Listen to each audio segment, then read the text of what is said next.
The Blue Raiders have owned this CUSA rivalry as of late. Both look for win number 4 to close out 2024. Sequan Nopierre is back. Rankin puts toe to leather, and senior day is underway from Miami. Nopierre gets a return from the 6. Sequan Nopierre with a bit of room. Sequan always breaks the first tackle. Proves his head coach true when he said that in the midweek press conference, and FIU begins around the 30. You mentioned that Coach Mack talked about how much of a spark plug this guy's been returning the football. We saw a lot of that last week in Kennesaw. A look at South Florida's own Kewan Jenkins. The numbers have continued to improve, Zach. A challenging one to close out against Kennesaw State, but Kewan's had a tremendous bounce-back ability from the moment he came here to FIU. Yeah, 2 turnovers late, and those were in the last 3 minutes. Other than that, it was a clean game for Kewan Jenkins, who continues to improve as FIU continues to play a little more of a complementary style of football, been able to get the running game going as well. This offensive line has been better with the return of John Bach. Opening handoff immediately gobbled. That ground game is going to be the most important thing. FIU's done a nice job of it these last few weeks, but Shakai Woods gets a TFL right out of the gate. Yeah, no doubt that the run has set up the pass, and both of these teams are coming off of their best stretches from a running game perspective recently, and for Middle Tennessee, its best rushing performance in Conference USA this season in their last game. Derek Mason had a lot of nice things to say about Shakai Woods. This time, Kewan pulls it a little bit too far in front of Ferguson. 3rd and long for the Panthers on this opening series. The Blue Raiders doing a nice job of setting the edge and getting to Kewan quickly that time. He was rushed out of the pocket and didn't really have time to pinpoint a throw towards the sideline. FIU's been so good on these opening series. Offensive coordinator David Yost does a nice job writing the scripts. That's where they tend to go. That starting lineup, more or less the same here for the Panthers. The offensive line certainly bolstered by the return of John Bach II the last couple of weeks.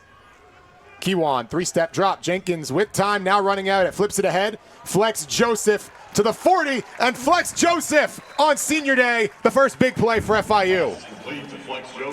The ability to improvise from Kewan Jenkins is what makes this play so impressive. This is a broken play.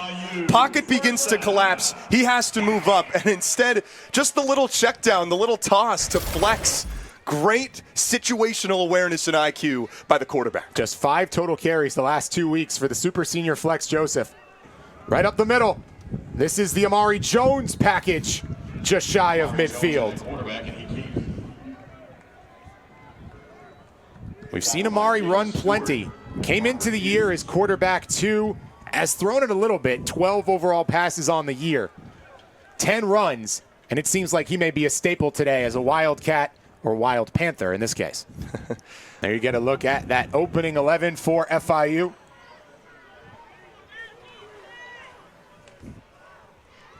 Largely keeping it the same. Play action. Jenkins caught Fournay. First down Panthers. Ross Fournay getting involved. His biggest contribution at Kennesaw was a rush. Now the wide receiver, a nice snag.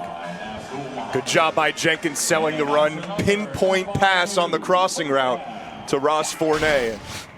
Panthers have sometimes gotten behind to the sticks. They've found ways to manage and keep the drive going. That's the longest reception of the year for Ross Fournay. The junior saving it for senior day. First down, FIU. Panthers on the march after the long conversion by Fetty Flex Joseph. Joseph still in the game. He'll carry off left guard and work his way ahead for a couple. It has been hard-earned rushing yards. James Stewart there once again. As we talk about the familiarity between these two, James Stewart was signed by Mike McIntyre at Memphis. They went to the exact same high school, Brentwood Academy. And now James Stewart makes the trip Memphis to Conference USA, same as Eric Rivers and same as Mike McIntyre. At opening group for Derek Mason, Middle Tennessee has had to deal with injuries, linebacker and safety specifically on that defensive group. Kewan wants it all, looking for Patterson. Dino had a chance, but it falls incomplete. Myers in coverage for MTSU. A terrific one-on-one coverage by Myers. This is a good ball from Kewan Jenkins. Dean Patterson's the only guy that has a chance to make a play on this. It hits him right in the chest. That is perfect precision on the defensive side to knock it away at the last moment. Fournay will come back into the game.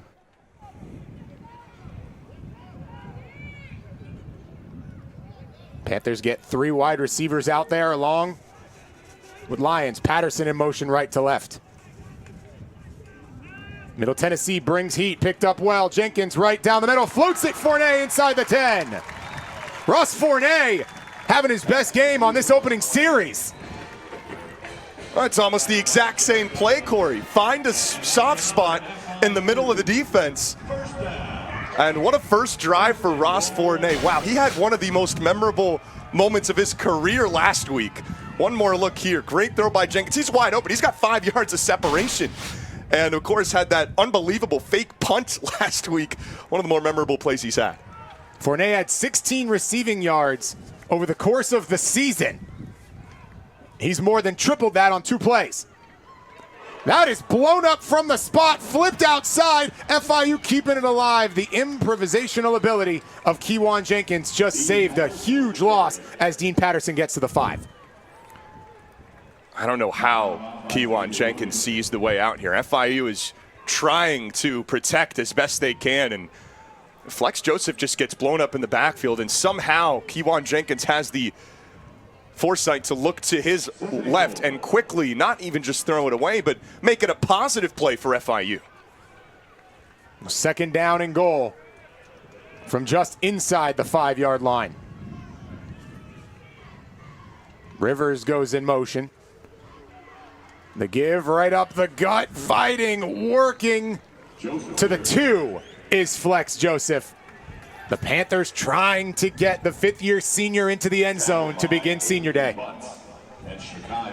Butts and Shakai Woods in on the tackle for MTSU. A nice inside zone for Flex Joseph. Down in distance here. Wouldn't be surprised if FIU goes back to that running game, and if they don't get it, potential 4-down territory. One of the captains and unquestioned leaders in the backfield, and that is about as textbook a penalty as you'll see. DeMonte Smith comes flying in. The question as always, was he baited? He was not. So half the distance to the goal, it constitutes about a 1-yard penalty, if that. Could have been a QB sneak. Instead, it's Joseph up the middle, the senior on senior day. Storybook. And the senior scores the Panther touchdown.